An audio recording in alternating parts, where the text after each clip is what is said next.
Hekim'in Öldürdün gördü yaşan Lukman Hekim'in başı kalemini battı yarınlar yarınlar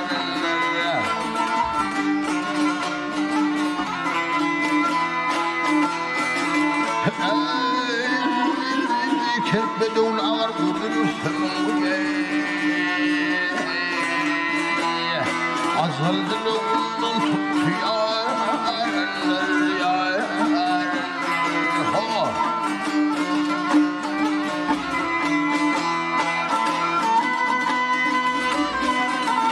Alfın ardı Yakup yanında Söygü sultanını verdiler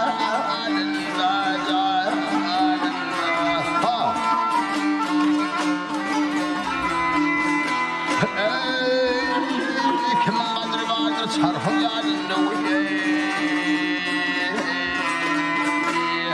Yusuf Nugul deyip sattı yarınlar yarınlar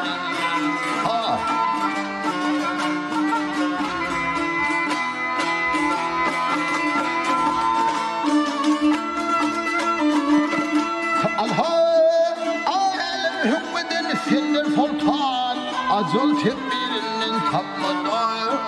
derman gel adırman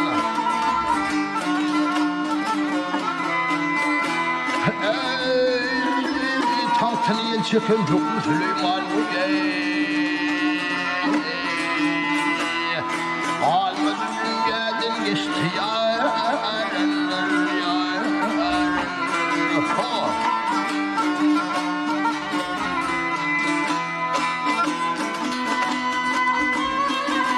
Ağabey tumulaydır kapın oturmam Kılçın alı uyumayma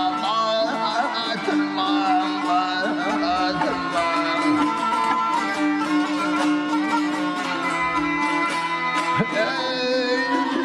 Yalan şeyini hasret bilin ötürmem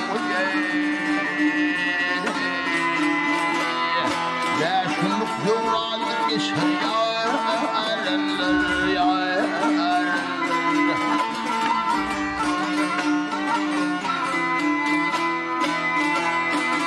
Yalan şeyini hasret bilin ötürmem